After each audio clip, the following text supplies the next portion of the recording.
Hey troops, it's Roy from Geeks Adventures. Woohoo! Broadcasting from the Clintonville section of Columbus, Ohio.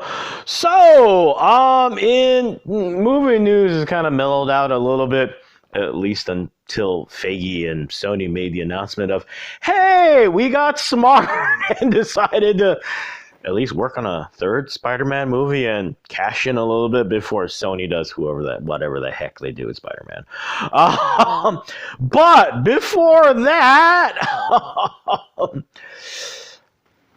there have been lots of word of a lot of stars doing cameos in CW's Crisis on Infinite Earths epic event for their superhero shows. Lots of word about people coming back like, oh, Linda Carter's Wonder Woman, yes! Or Michael Rosenbaum's not going to be Lex Luthor? Seriously?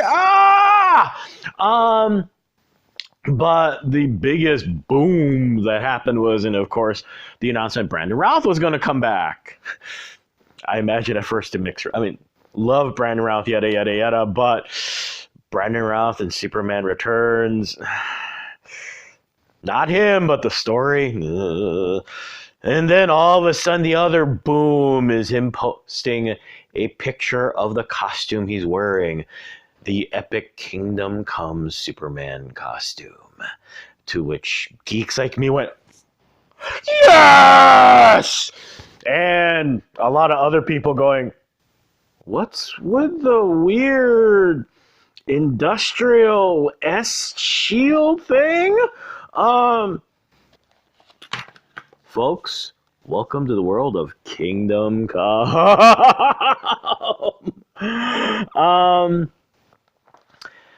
It doesn't have quite the same place as Watchmen does in terms of the way it's kind of deified, frankly. But its impact for a lot of comic book fans in general is just as huge. So that's what we're going to do for this segment, is talk about it, where it came from. It's kind of meander a little bit, so bear with me, because what happened in the background also impacted where the story ended up going. This 4-issue miniseries was originally published in 1996. At that time, I was working in a comic book shop in Syracuse, New York. God, I miss Twilight Booking Game. It was a great place to work. Miss you guys. Whispers of the project started probably about 93 or something, of Alex Ross working on a big project. Alex Ross at that point had his name became massive due to his work on Marvels. And then all of a sudden, word of he's doing something for DC, and the first sketches that came out, the one that made all of us go, ooh, Superman in overalls, carrying a tractor on his shoulder. And we all went, where the heck is this going?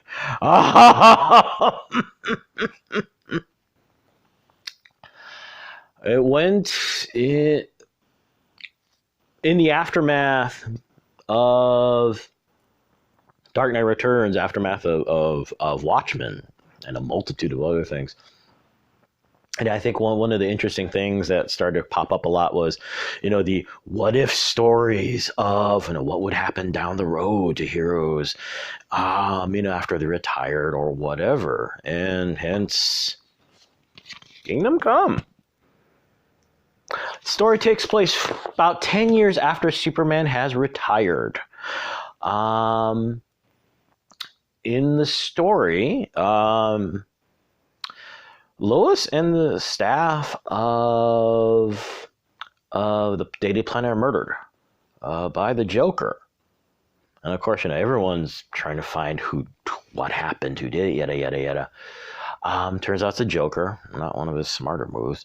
And the Joker gets captured by Magog, who is the beginning of a new breed of superhero. Yeah, metallic arm. Looks a little familiar, doesn't it? Hint, hint, wink, wink. I wasn't kidding about how what happens in the background affected the story itself. gets murdered by Magog. Cold blood, pretty much. And Superman goes, dude, we're heroes. We don't do that. Go to trial, yada, yada, yada. Magog, being from a new breed, a grumpier breed, a more disillusioned breed, goes,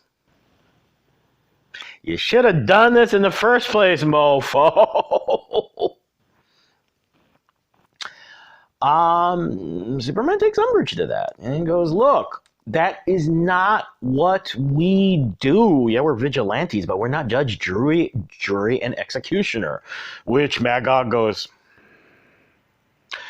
and goes, fine, Superman, old man. Do you wanna be? Come on. Come on. To which Superman goes, really? This is how you want this, huh? And he leaves. At this point, the new breed of heroes and villains actually has kind of started to take over the DC multiverse. Darker, dystopian, blah, blah, blah. Yeah, you see where this is going.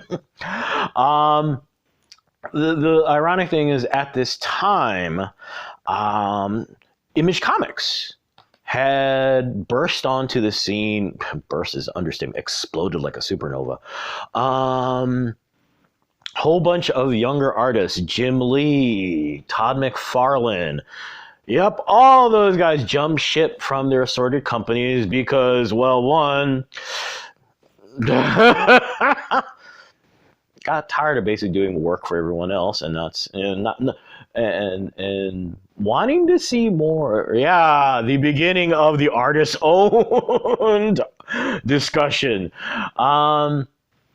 And I imagine at that point too, also the whole Marvel DC way of doing things, wanting to do something different. And so books like Youngblood, Spawn, Shadowhawk, all these books burst to life. And in a lot of ways, I think as a backlash to the very strict, stringent way of doing things the Marvel way, they went their way. Bigger guns. I'm sorry, but Youngblood has some of the lamest hero names ever. Really? Combat? Shaft? Really? Okay, fine. So Richard Roundtree, Shaft. Hey, back then it sounded cool. But you're wearing this red and white outfit with the headband. Really? Looks like a throwback to the 80s, dude. Sorry, it did. But anyway, created a whole new way of storytelling, etc., which differing views on how that should be handled, and it was reflected in the book itself. Ideas of justice. I'm getting ahead of myself. I'm sorry. So back to the story. So flash forward 10 years. A pastor named Norman McRae, he's seeing the world that way too. A darker, more frightening place. And one day, and in the between his sermons, the specter shows up. Not just the wrath of God, crap just got real version of Spectre. Yeah, that one. And Norman, of course, is going, dude, what's up? He warns Norman of a coming apocalypse, and the Spectre's job is to bear judgment, which is what it's always been in the DC universe, except on a much more massive scale, and Norman McRae's been drafted into assisting him in bearing witness. No pressure, right? Determining the fate of humanity. So the story progresses. They're observers to see what's going on. While Superman's been in exile, let's see here. How'd it go? Diana also gone in exile with to Themyscira. a lot of the heroes have kind of done their own thing. Is this the Barry Allen version or the Flash? I'm trying to remember if it's the Barry Allen version or if it's the Jay Garrick version or what version. It actually could be any amalgamation of them because at this point he almost looks like a human avatar for the Speed Force. Batman, of course, being Batman, just kind of looks at Clark and goes, "Really? You're gonna run and turn tail? We still have a job." Clark. Fine, you wuss. Don't run away. And unfortunately, Batman being Batman and being a tad psychotic, his idea of truth, justice, and peace takes the form of these giant robotic sentinels because, well, he's like 80 billion years old and his body just can't take this stuff anymore. So what causes Superman to finally come back? Magog and his psychotic cronies decide to go after Parasite. And in the midst of the fight, unleash a thermonuclear explosion that destroys Kansas and a big chunk of the Midwest. Wonder Woman comes back and goes, "Look, Clark has gone into exile into his Fortress of Solitude because he's kind of done with everybody and everything." It's a telling moment on how much Clark has changed because at first she's like, "Look, Clark." Then she goes, "Call." That's when he finally starts paying attention. Reminder of Lois being one of the few touchstones he had in some ways to his humanity. She tells him, "Look, this is what's going on. Things are going really haywire. We need you to come back." And he sees what's happened and does decide to come back. Unfortunately, in one of the another iconic shot from the book, he comes back with the stylized S shield. Not the warm and fuzzy Man of Steel. So what is his plan? We're going to round up all these young'uns. We're going to teach them how to be heroes. What if they kind of don't want to just be lorded over and blah, blah, blah, blah? I guess we'll have to teach them another way. And in a moment of utter idiocy, decides to create his own prison for metahumans that looks a lot like the headquarters of the Legion of Doom, wink, wink, from the Super Friends. Nothing would ever bad would happen if he did that, right? While all this is going on, Lex, you're wondering, we know what the heroes are doing. Well, about the villains? Lex Luthor, along with Vandal Savage, the son of good grief, of Ra's al Ghul. Now, whether this is Damien or not, we don't know. I think this is pre-Damien, actually, so never mind. Have created what they call the Mankind Liberation Front. On the surface, meant to kind of be a counter to the supers, basically all going rampant all across the planet. In reality, basically to cause their own mess, so that they go back in power again. Woohoo! Go supervillains. In the meantime, Superman is watching all this going, "Really, Clark? Really? Really? Brilliant, Clark." And starts to gather his own band of heroes to try and form a counter to Superman's almost Gestapo in their own way, really.